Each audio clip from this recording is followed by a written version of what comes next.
Hey, what's up, everybody? Welcome back to another Blue Archive reaction. So, I was informed that there are New Year's themed songs for a New Year's event in this game, and because I just did one for Arknights, I felt like I should also do the ones for this because it feels right to do things around the season that they're meant for. There's something about the mind space you get into when listening to them that feels so unique to that time, but I digress. So, this is Blue New Year by Mitsukiyo and Tasty New Year by Nor, but at this point, I've had plenty of experience hearing both of these composers and their work, so I kind of know what to expect going in, but they've surprised me before, so I'm always interested in hearing what's going to happen. So let's go. All right.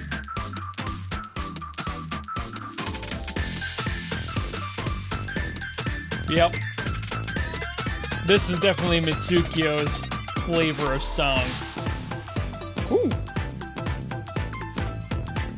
That's a different direction, though. Again, surprised at random times.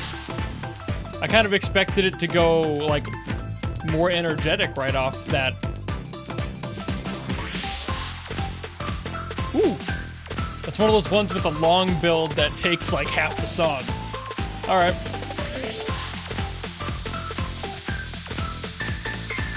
I want to hear what this sounds like. Ooh. Oh, that's an interesting synth. I can always leave it to Mitsukiyo to have a very interesting synth. It's almost never the same one. Like, at least on the lead, you know?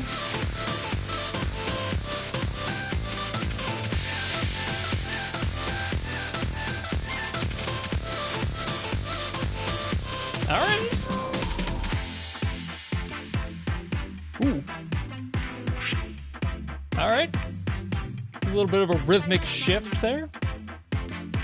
Small one.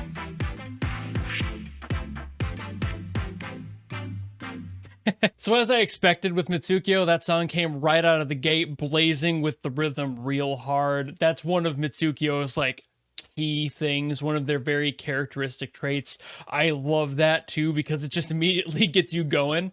Like I said earlier, I kind of expected this one to go immediately into what was the drop later, but like a whole half of the song sooner. So I was kind of thrown by that, but that sort of thing has been kind of hit or miss with Mitsukiyo, whether or not I can tell if there is a drop happening or not. Sometimes Mitsukiyo does wait a little bit. Sometimes it's a little bit earlier. It really depends on the song. But this one having the drop where it did, and then with that synth on there, Mitsukiyo's level of creativity by using different synths, I swear, for every single song they make, makes everything feel that much more unique. Usually you'll get the same kind of general concepts like the rhythmic thing I mentioned, but there's also a lot of, like, this musician will use this sound and that'll be like their trademark thing in all their music.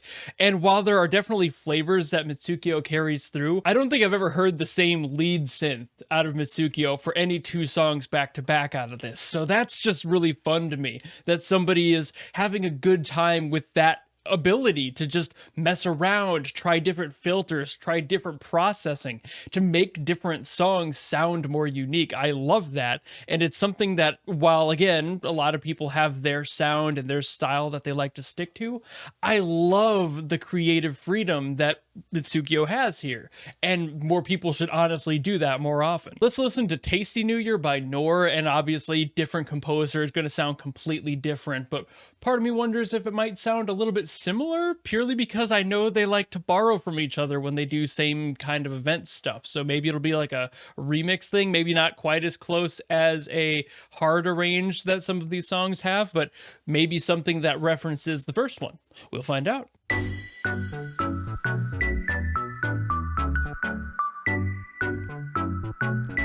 Something about that does sound kind of similar.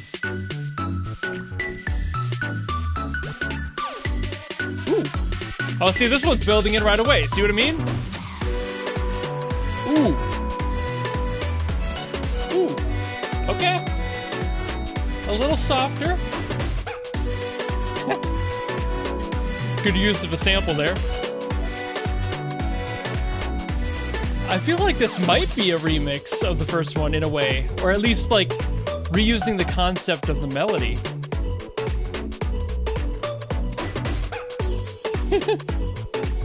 I love that sample. I don't know what about it, it's just kind of fun.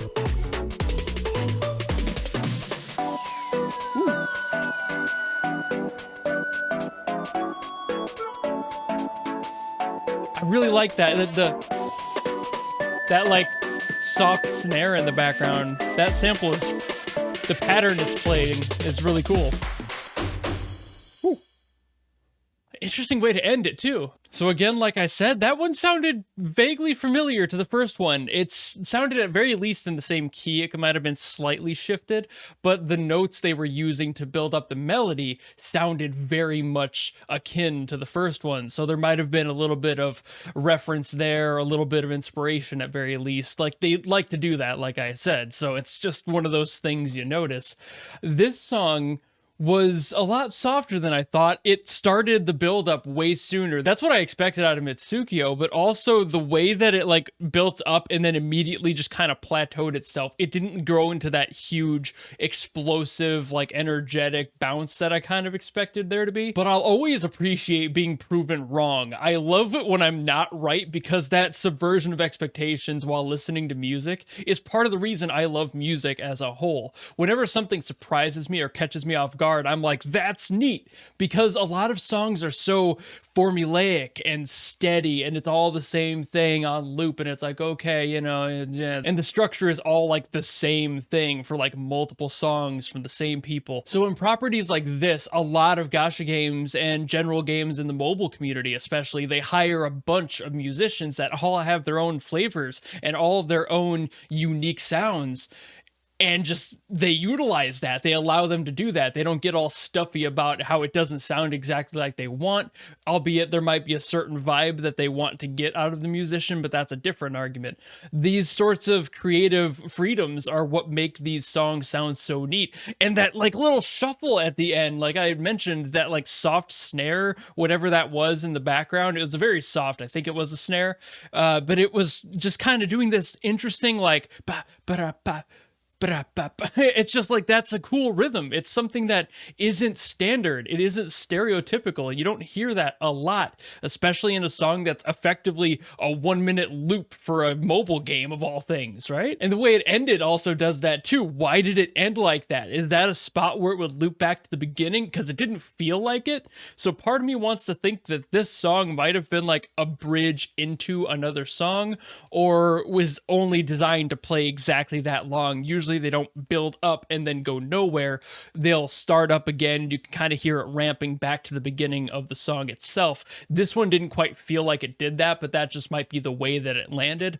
I digress though. Both of these songs are really fun. I'm not entirely sure where the New Year fits into this. I didn't really get that vibe from these, but I suppose the New Year doesn't really have a vibe, so to speak. Like Christmas has an obvious tone, Halloween has an obvious tone, but like you can't make a song for Arbor Day and expect people to go, oh yeah, that's an Arbor Day song. You know, it's just not something that happens. So it's kind of interesting to hear somebody's take on that flavor and trying to encompass that sound and get that energy out of it, even if it doesn't necessarily have one to like work off with a preconceived notion. But I think I've blabbed enough about this, so thank you all so very much for watching. I hope you enjoyed it. If you want to see me do more of Blue Archive stuff, or any other game or any other property, anime, whatever it happens to be, and you want me to listen to a song, leave it down in the comments below and I will do my best to get to it. And other than that, if you like the video and you want to follow me and support me and keep an eye out for future projects I've got, because I've got some stuff in the works, I will be here, and you know how to follow me and support me and all that. So I will see you in the next video.